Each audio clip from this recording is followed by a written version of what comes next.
Hello everyone and welcome back to another episode of the CoachCon podcast. So this is episode 2 and I'm very pleased to announce that we are with my very good friend, coach and physiotherapist Adam Peacock. Join us on the podcast today, sometimes better known as the coach and physio. So Adam, lovely to have you. Thank you very much for joining me today. How are you? Are you okay? I'm very good, thank you. Thank you for having me on, mate. Brilliant. No, it's my absolute pleasure, mate. So I know there's going to be some absolute gold in this today. People are going to get some crazy value from this. So, first thing that I'll say, obviously, I know I've given you a brief introduction, but if you can do a little bit more of a deeper dive on things, who are you and what do you do? Yeah, so my name's Adam. I'm a physiotherapist by background and online coach.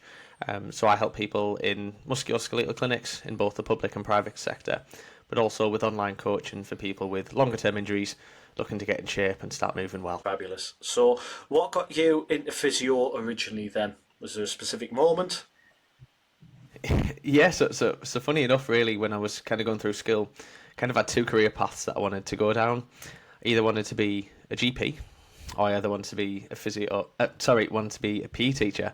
So I kind of went down that path of what kind of fits in the middle of that, because there was areas of both that I liked. So then I kind of went, well, if I go down the physio route, I can still get that kind of sporty musculoskeletal element, but also have that little bit of medical background as well for something to kind of work on. So I kind of put the two things that I liked out of both careers, put them together, and kind of here we are.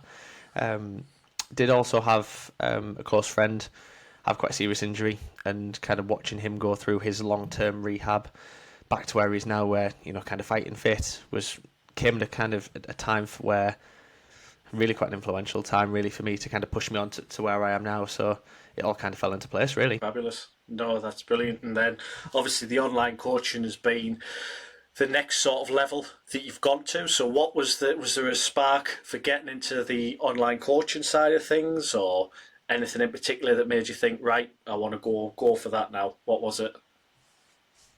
Yeah, I think it kind of came as a little bit of a sequence, really. So first of all, I was playing a lot of football, really going through uni, picking up the odd nickel here and there, and kind of falling out of love with it, and sort of transitioning into the gym, kind of lost that competitive edge. So first of all, kind of hired my own coach, got myself in better shape, started kind of adjusting my own training myself, and learning a lot more than what I kind of thought I already knew. You know, I'm going through uni at this point, doing physiotherapy, generally eating fairly well, thinking, yeah, you know, I would like to think I know most things, but I learned a lot really from that kind of bodybuilding element of true kind of strength and conditioning work, keeping myself accountable, when really before football it was a weekend thing, and you didn't really kind of live the life. You know, you kept yourself fit, and I go for a run and do a bit of weights, but nothing kind of structured.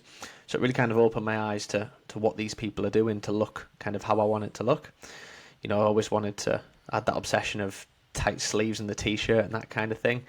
So that was something that kind of drove me on, and I kind of got to a point where I got myself in decent shape and thought, yeah, like this is good, keep pushing my own training. And my first client, who I'm still working with today, David, came into my clinic, and this is someone who, with kind of long-term back pain, elbow pain, struggling to find that motivation to train, because as soon as he got back in, he was kind of falling off, and he kind of lost his direction like I had previously. And there's a little bit of me of, he just kind of flung that question of, well, you know, could you PT me outside of here? And I thought, I suppose I could. You know, I don't have the qualification, but, you know, it may be something I could look at. And I kind of pushed it off a little bit for a couple of months and went down. And then I shortly had another guy come into clinic called Joe, and he asked the same question in as many words about, well, can't you just set me a program to take away? And I just kind of thought, well, why not? You know, I've got my niche. Basically, they want me because they're a physio. They trust me to help me get in there. Why couldn't I? I've been through it myself, and I know what it entails. So I think, you know, I'd be best placed for these people. And so I went on and done a PT course and didn't really learn a great deal. But here we are. Do what you got to do. And then that's when the kind of idea came of, no, this is something I could certainly kind of run with. Yeah, no, that's brilliant, mate. I fully get where you come from on that front, and as I say, it's fantastic to see the business you've created, the niche that you found. Obviously, putting that incredible sort of background with the the degree and everything like that, then transitioning and pivoting, if you like, into the online coaching space, which is brilliant. So just to digress a little bit, what would you say most people misunderstand when it comes to combining, say, perhaps a physio rehab goal with, say, a fitness related fat loss kind of goal? I think a big thing where people go wrong with that is they try and solve both problems equally at the same time. So if you've got a longer term injury and you've got a direct fat loss goal, you might have to go in a slightly roundabout way to get where you want to be. So say that was a back pain and they were looking at fat loss, and they go down that route of just a generic push-pull legs program in a calorie deficit, and you attack that because that's what your friends do who don't have back pain. You're ultimately going to get yourself in a position where you're spending so much time kind of just making sure that the back's okay that you can't really commit to the fat loss element because you can't push yourself enough. So you'll then get to a point where you might have 4 really good weeks where you want to run and you're progressively overloading in the gym and you're tolerating the lower food well and your expenditure's creeping up and the scale weight starts to come down and it all looks really good. But then at some point, you've just got to appreciate that you're going to hit that roadblock. And if you don't address that at that time, it's going to ultimately end up 2 or 3 weeks down the line where you're back to basically where you were at week 2 or week 3. Because we know that people aren't going to go right back to the start, but you just end up in this cycle of kind of a little bit of progress, pit stop, a little bit of progress. And this kind of relapsing, remitting pattern occurs. And yeah, you'll get where you want to get. But something that could be done in 8 weeks is taking 6 months because you haven't really got any true plan to actually fix the problem. You're just trying to paper over the cracks, basically. So I was going to give one bit of advice on that would be, okay, if you have a fat loss goal, fine. Prioritize the rehab element first and then add layers to that rather than the other way of trying to squeeze your rehab in before and after a generic kind of gym-based program or generic nutrition plans and things. Start with the rehab and then add layers to it.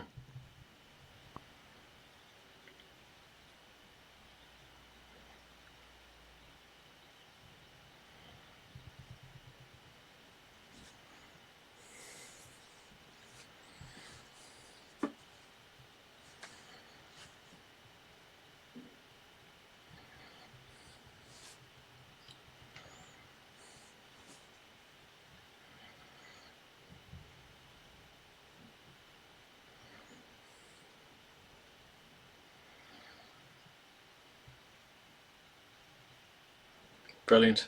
Yeah, no, that's fantastic advice. Definitely something that I'm sure a lot of people have just had a little bit of a light bulb moment and thought, oh yeah, maybe I should try that, because we all have the thing of, knee aches or shoulder aches, whatever it might be, these joint problems. But what I would ask you is, what would you say are some of the most common movement issues or aches you see with people who train regularly? Is there anything sort of common that you see in terms of the fitness space that you operate in? Yeah, massively. I think one is shoulders, any kind of underlying rotator cuff related pain, and that'll span quite vastly from your gym goers with kind of pressing and overhead movements, or whether that's aggravated by somebody from a neck and shoulder perspective from office-based work, or the opposite of that, a really quite manual job, mechanics, things like that. So really it's either extremes of the kind of job role, someone who's super sedentary and super active. Usually shoulders are kind of the ones where that holds them back. The other one is obviously your typical back pains of people who aren't just, maybe initially at the start point it's more difficult if you're carrying that extra body fat and you are a bit more sedentary, and that back pain's kind of made worse by that. That can be a little bit difficult to unpick, but I think they're the two that massively slow people down. Other things you can get by, I think, with a knee, if you are tactical with how you plan your sessions and if you're in a good gym that's got good equipment that you can navigate around, you can make that work. It shouldn't be too difficult. But if it's a shoulder issue and you can't really hold anything heavy in terms of loading either the upper body or lower body, and you can't do anything overhead or pressing, you're kind of stuck then to where you go, because you need your shoulder for basically everything that you're going to go ahead and load with. So that's probably the biggest one. I think it's the one that's certainly butchered from a rehab perspective, with cable rotations on a for the shoulder, or this resistance band kind of workout that people throw out before they go and train. So that's probably the one where I think it's getting butchered the most, and probably one of the more common ones. Yeah.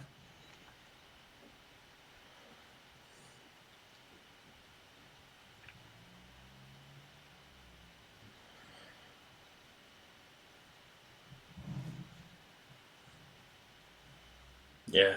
No, definitely. That's certainly something that I resonate with, bits of clicks and aches and pains. But I think sometimes what creeps in with people is when they should, push and go through it, when they should rest. So in your opinion, as an expert and a leader in the field, when should someone rest and when should someone say adjust or keep training? What would you say is like the golden rule, if you like, of balancing that? Yeah, very good question. That very good. I think people stop too quick is the first one. So I think it would have to take a significant flare up of pain for me to say to somebody, look, maybe you just need 3 or 4 days of kind of complete time out the gym. And usually it would kind of gradually build up towards that being kind of the case where we think, yeah, maybe some total rest for 3 to 5 days might just be what the body needs. The only time I would say total rest is if there's maybe 3 or more niggles creeping in. So if this is somebody who's been running really, really aggressively, then, they're maybe 8 weeks into a training block, they've got a bit of a sore shoulder, the lower back's niggling, they've got a bit of a headache. You can tell that the nervous system's kind of being overloaded. They're maybe not systemically great. The sleep's affected. So that's when I would generally say, look, let's just park it 3 to 5 days, get some good night's sleep, spend some time doing things that are completely different, give you a bit of extra food, and just go and maybe live a little bit. That's what I would say for complete rest if the body is kind of telling us that it needs it. In terms of modification, as soon as you get a niggle that you feel is affecting you outside of the gym, modify. So that's the best kind of bit you would go for there is, if you're in the gym and you can kind of feel it on your last couple of reps and then as soon as you stop it goes, maybe get the tripod out and have a little look from a form analysis perspective. But other than that, you should be good to go, because what you have to think of is, if you're pushing into failure from a muscular, mechanical perspective, ultimately the connecting soft tissues, your tendons and things, are getting pushed as well. So if they're niggling a little bit for your last 2 or 3 reps and you stop and it goes, maybe that's part and parcel of it showing yourself that you actually are training pretty hard. But if you feel that when you leave the gym, it's still there in the background and you're sleeping on your side and your shoulders aching, or you're tying your shoes and your back's aching, then maybe it's something where we think, can we modify the movement pattern? Deloading is a good way of doing it, but I think changing the movement works brilliantly. So if you've got a deadlift, move into something like a Jefferson curl, or even a slightly different, more controlled RDL pattern, or a hyperextension. There's lots of things you can do, but just basically make some small modifications that means you're still loading the muscles in the same way, but just somewhere where we're thinking, right, this is starting to affect my life now. Let's make a change and evaluate and see how you get on after it. And if the next day you feel brilliant when you wake up, fantastic. Run with that for a little bit and then slowly start phasing in the movement that was causing the issues back in where you can. Don't avoid it altogether, but maybe kind of go back to the drawing board and assess. That's brilliant. No, fantastic advice. Would you say, based off what you're saying, then the biggest mindset shift that people need is just saying, yeah, actually, I do need to make an adjustment, rather than obsessing over, say, a certain movement, maybe a press or a deadlift? They maybe need to say, oh, yeah, actually, I could go with a machine here or hyperextension or something like that. They could just make that mindset shift. Would you say that's the biggest thing, or is it perhaps something different that people need to do in terms of like a mindset shift when it comes to dealing with a pain or potential injury? I think that the big kind of phrase that comes to mind when you ask that question there is, it's never quite as bad as it seems. And I think people often do kind of catastrophize that, oh, I can't do this press and it hurts when I go home, and maybe the gym isn't for me, and it goes straight into this cycle of, well, just hold on a second, maybe just look into it a little bit deeper and kind of work out what the problem is before we kind of throw the towel in. I think that happens so much. I sometimes think, okay, Yeah. you've been pushing your body, you're trying to get your body to change. Remember, this is why you started this. You want your body to look different. You're trying to get it to change. It's going to have to evolve a little bit, and you're going to go through patterns where maybe your motivation's a bit low, you've picked up the odd little niggle, and you've just got to kind of ride that out and sometimes look and go, yeah, it's just been, I've had a couple of gym sessions and it's been 80% enjoyment, and do you know what, I got it done, and we'll go again next week. And that sometimes you just got to look at that and go, yeah, that's where we are. Yeah. And that's fine. A 3 out of 5 check-in is brilliant, because the 3 out of 5 check-in shows that even when times are tough, you weren't a 1. I don't want to see 1s, and I don't want to consistently see 5s, because Yeah. if you're consistently Big at a time. 5, No, that's this is too easy. I do want those 3 out of 5s. And I think sometimes clients are apprehensive to maybe say that. I've only had a 3 out of 5 week, and I'm like, nah, that's invaluable because that gives us biofeedback that we can run with. It's perfect.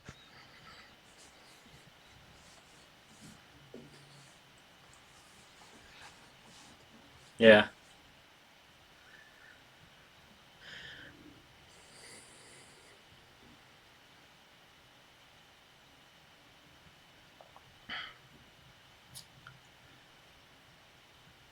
yeah,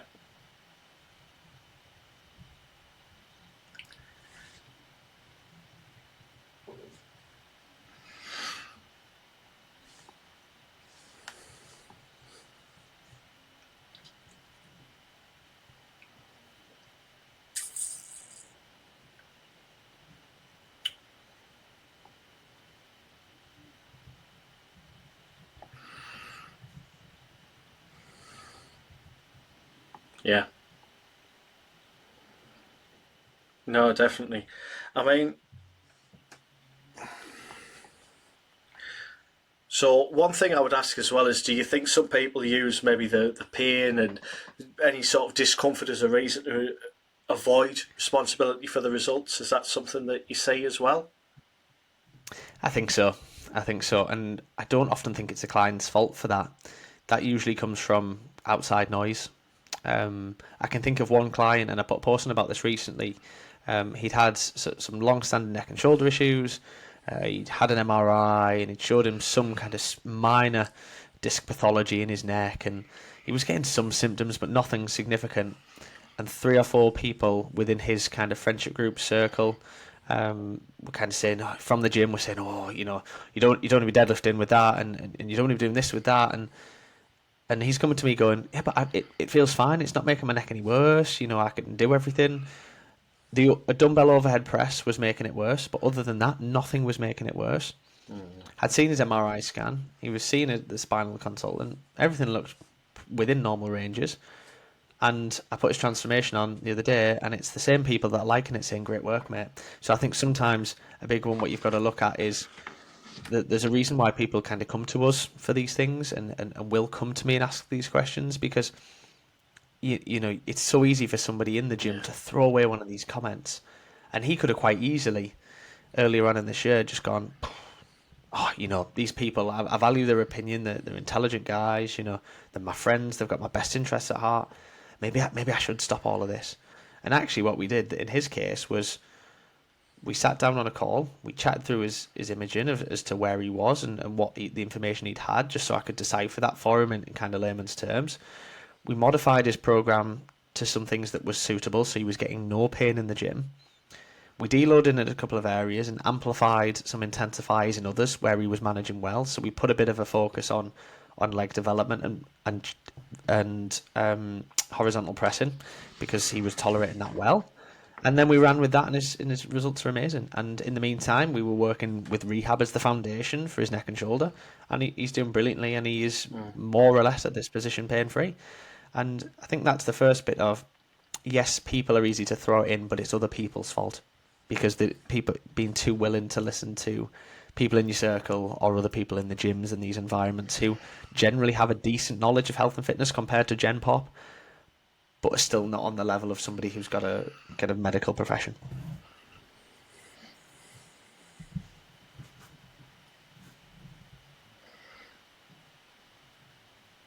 yeah, yeah.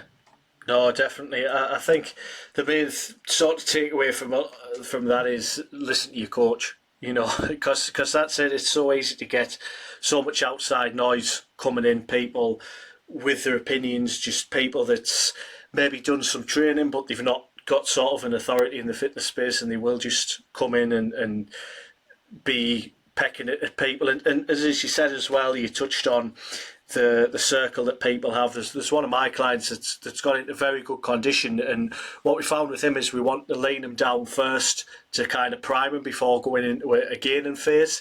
And because he was laying down, he got his abs through, he looked great.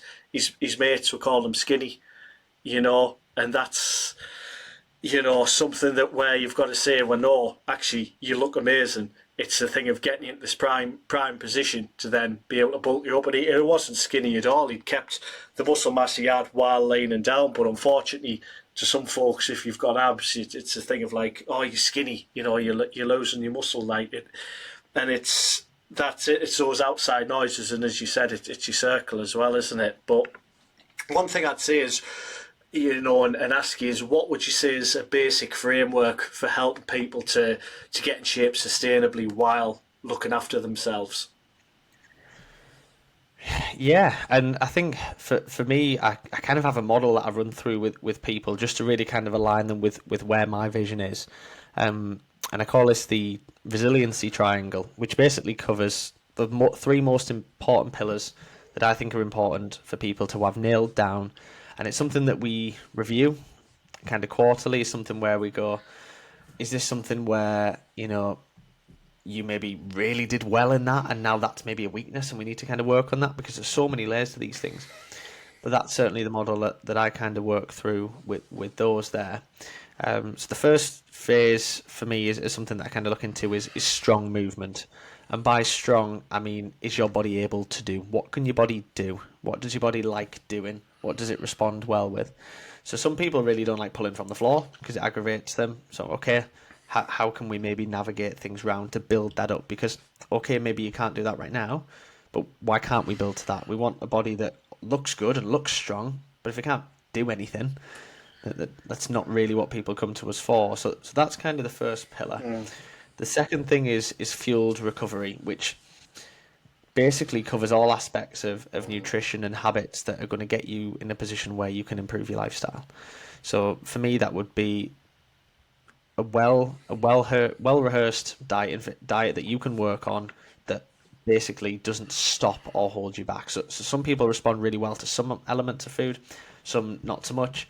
I do have one girl who has carbs pre and post workout and is otherwise keto because that really works well for her mentally. Brilliant. She recovers from that. She's progressing in the gym. She looks stronger. She looks better. Is carbs the enemy? Mm-hmm. No, but for her, that doesn't sit right with her. And digestively, she much prefers eating lots of meats and going through veggies and salads and things like that because she looks at that and goes, oh, that kind of works better for me. Brilliant. So she's got her field recovery ticked because that works for her. She sleeps very well and she eats well because that's something that works for her. It's not, is it bodybuilder's chicken and rice? No, doesn't need to be because it ticks what she needs for her and what her body responds well to. The third one is bulletproof mindset, and you have to look at lifestyle changes and as being part of my team as an identity change. I'm not looking for people who want to get six pack in 8 weeks and I never see them again. That's if somebody wants to do that, that's fine, but that's not the primary aim of why I do what I do. The big thing is I want to change people's identity because then they work like a machine. They then look at life and fitness and health as something that is ingrained in them.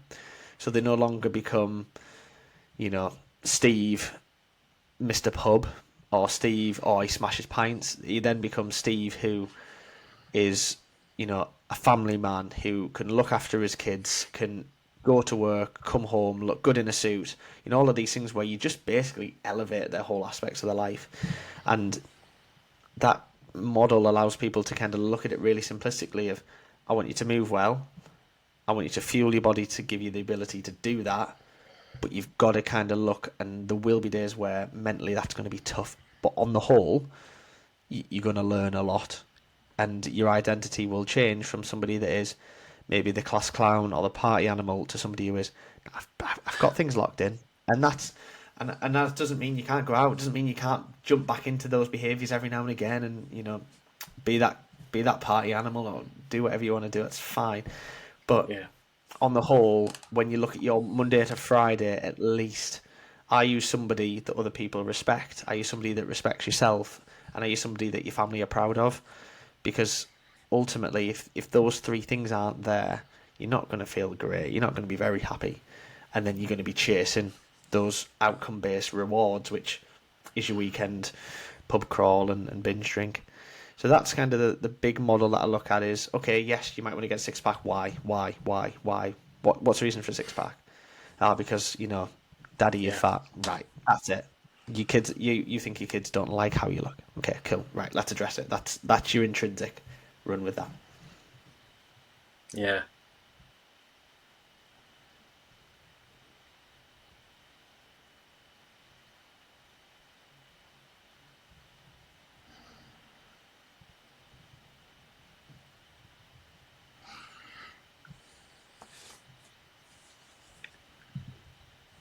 Yeah. No, I love that. That's brilliant. So, with that as well, obviously we know as coaches, consistency is something that's key. The consistency is the big word that's chucked about. So, in your opinion, in your sort of expertise, how do you help your clients stay consistent without making them feel simply over restricted and making sure that they still have a life, so to speak? What's your trick with that? I think a big thing is on that initial contact of understanding what somebody has the ability to do. So I can think of one client off the top of my head who we've had a conversation with recently, and he's a fairly new starter, about he more or less has 40 minutes to train 3 days a week before he goes and either plays five-a-side or before he goes to paddle. So we need to work out 40-minute sessions that are going to get him the most bang for his buck in that time. And that's because that's something he can stick to. Now, there'll be times in the year when it's, in the winter and maybe some of his things are cut back where we can really have him on this perfect, super optimal gym program. But to keep somebody consistent, you need to build things into their routine. Everybody has jobs, everybody has a family and other commitments, so you've got to ultimately build it into those routines where they can just turn up. So they finish work on a Monday, say, he's at the gym at 6 o'clock and he starts five-a-side at 7:30 and he's got time to eat in between, and that doesn't feel like any stress to him. That's just something where I'm like, I enjoy this, and it's built into his routine, becomes habit, and that's fine. The big thing that I look at consistency-wise from food is I push a lot of people towards sort of semi-structured dieting. So we set them a macros plan, give them a meal plan with 3, possibly 4 days of eating of choice that they can chop and change between. And within the nutrition tracker, they've got the ability to change the foods as per the macros, and it will automatically update. So weekly, I kind of look at that and see what they've been going for, and they'll put some ideas. So there will be some days where, say, if you prepped on a Monday and you prep for 3 days, it's perfect as per the sheets, and you make no changes. But if something quickly cropped up and you didn't have any pasta left, you didn't have any rice left, and you wanted to input something, it'll let you know how much you could have. So say you wanted to swap that for sweet potato, and you had 100 grams of rice, and that equated to X amount of sweet potato, you can put that in, work it out, how much you can have, and then straight away that takes the stress off. I failed because I haven't stuck to the meal plan, but it also gives them the autonomy to go, do you know what, like, I fancy sweet potato instead tonight. Yeah, cool, go for it, fine. You've got the autonomy as a client to be able to go and do that, but also within the restraints of the macros without feeling suffocated by them. They're just guidelines that don't allow you to put more in. Flashes bright red on your screen and says you've gone over your calories. Like, it's a dead easy way to go, oh, yeah, maybe I'll do 200 grams instead of 250. Dead easy. Yeah. No, that's brilliant. Very good. That's the thing. It's very much people go too much one way. They might go super restrictive, and then with that, yourself, people can fall off the wagon. They can completely crash diet and rebound even worse than they were in the first place. And with that as well, I think it's important to look after yourself as well, isn't it? And it's important that things can creep in. Life can creep in. I mean, we work with typically Gen Pop clients, don't we? And it's a thing of, like, they've got kids, they've got families, they've got stuff going on, and it's important to be understanding of that. But the thing is, even folks that's got that going on, they can still get a brilliant result. And which, with that, it kind of leads me into my next point, really. And would you say that there's any sort of fitness myths that you constantly see, or even anything physio related that you see that needs calling out in particular, in terms of, things that people, oh, you have to do this, you have to do that? What's your thoughts there? I think from a training perspective, I think coaches have their own biases to exercises they like themselves, and therefore push the biases on clients that might not work for them. So I generally kind of look at it and use the pattern recognition over the years of practicing as a physio and go, just based on the build of that guy, he just isn't going to like that.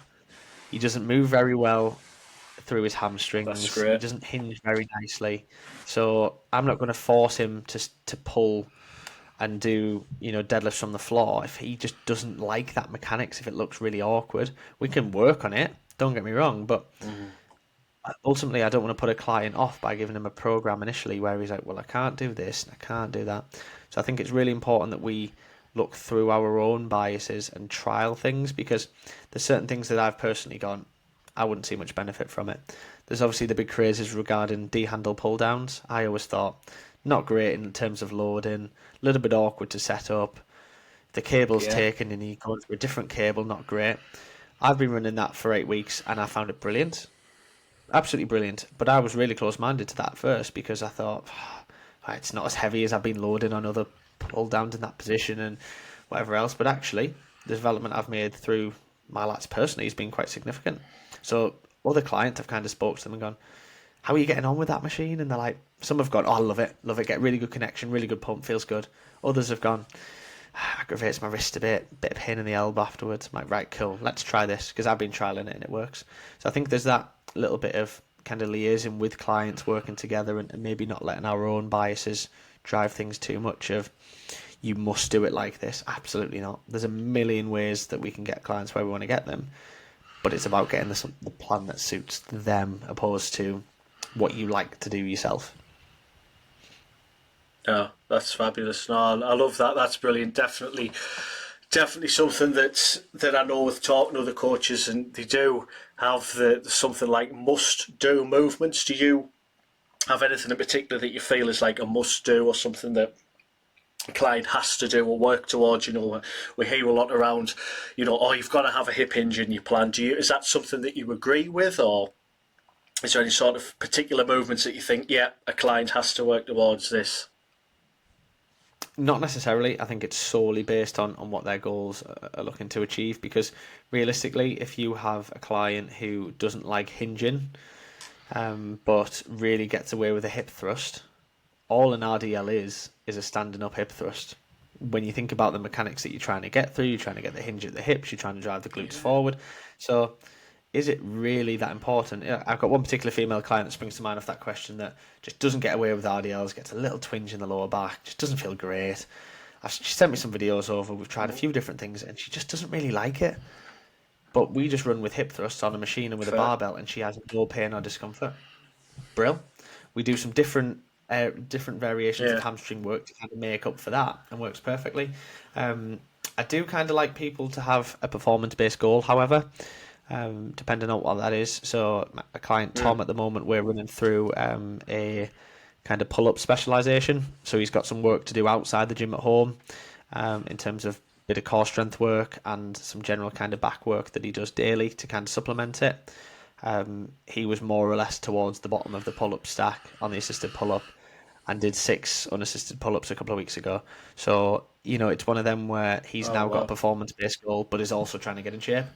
So that's that bit of, I always like to have a couple of layers to it of, are we fixing something? If nothing is injured, brilliant, we don't need to do that. Are we learning something? Are we achieving something? And in the meantime, you lose weight while you're doing it, so just do that. Don't worry about that. Yeah. I'll worry about that. You just focus on getting strong at this or moving well with that. Yeah. Fantastic. No, that's brilliant. And just kind of nipping back briefly to obviously your sort of entry point, which was the physio side of things. I know talking to a lot of people on consultation calls and just people kind of day to day, what would you say to someone who's perhaps just starting out? They've maybe got a goal in mind, but they may be carrying an old injury, or they're in some sort of pain. What would your advice be to them as a specialist? The first bit would be, don't try and overhaul everything all in one go. If you go to Zumba twice a week and you don't have any idea of what you're eating, you don't have any idea of your step count, you don't have any sleep hygiene, don't overhaul things and restrict yourself too far. Start with that principle of habit stacking and build things up. So if you wanted to drop 2 stones, say, work out what your current body weight is, get some macros, basically work off your try and get your protein up a little bit towards a target that's achievable. If you have no idea for a female, let's start 100 grams. Let's start 100 grams a day, and let's set a calorie target that's going to put you in a slight deficit. Let's try and throw in a step count day, and let's do a full body gym session once a week. So you're doing exercise 3 times a week. You're now moving a little bit more, and you now have a rough idea of what you're putting in your mouth. And start there. And the progress you'll make on that from doing nothing is huge. And then we just have to stack on top of it. Then we can say, right, how many coffees are you having a day? What's your water intake like? No idea. Right, brilliant. Fill 2 big bottles of water up before you go to the office. Put a little bit of juice in it if you like, 0 sugar. No problems. Finish it before you leave work. That's it. That's all I'm going to change this week. And it just gives them something to slowly work towards. So eventually you look at it and you go, 6 months down the line, they're in the gym 4 days a week. They know exactly what they're eating. They can go in the supermarket and pick up a meal deal that ticks all the boxes.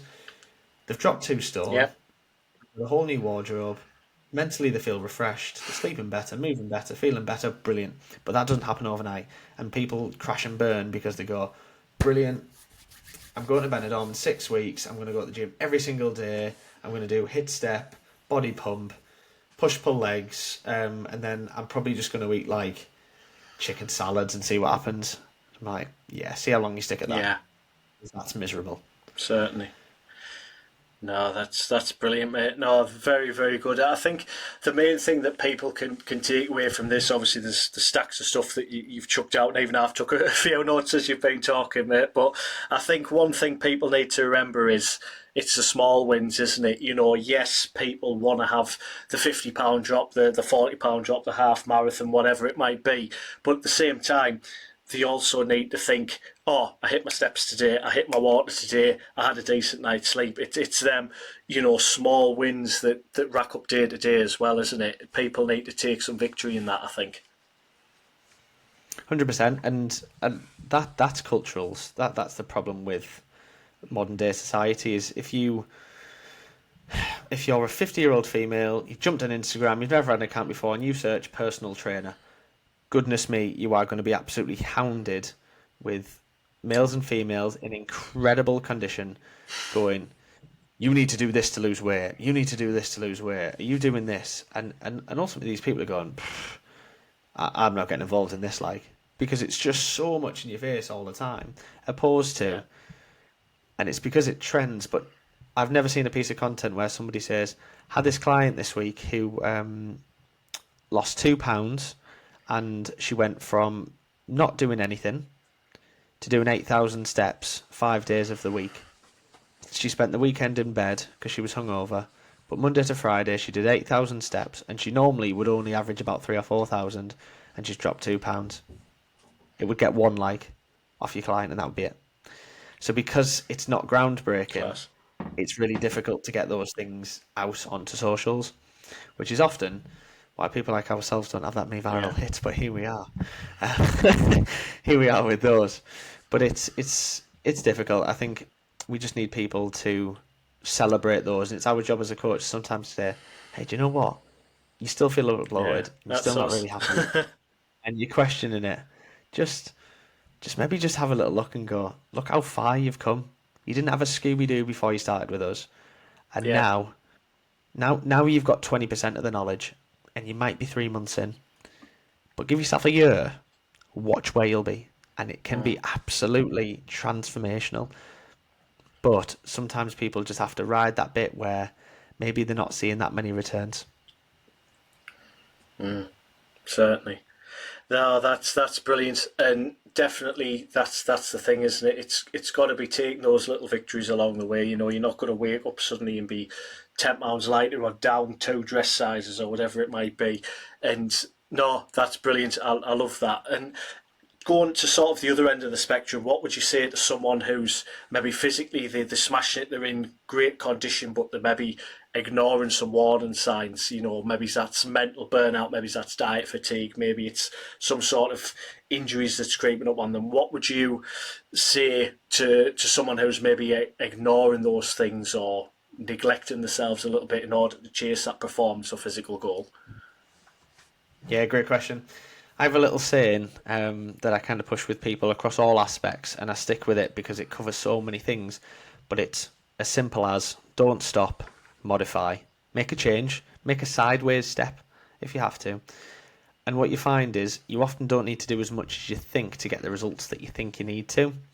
Now, if you throw a name in the fitness industry that, from a male perspective, where you think if you had to put a Greek god male of somebody, you might go along the lines and throw out, say, a Mike Thurston. Right? Mike Thurston isn't doing as much as the vast majority of people in the gym are doing. He's doing less. And there's always that natty or not question and whatever else. But park that. You look at some of these people and go, he isn't on the Stairmaster 7 days a week. He isn't weighing the rice by the gram. He isn't staying up, like having sleepless nights because his body's crying for a rest.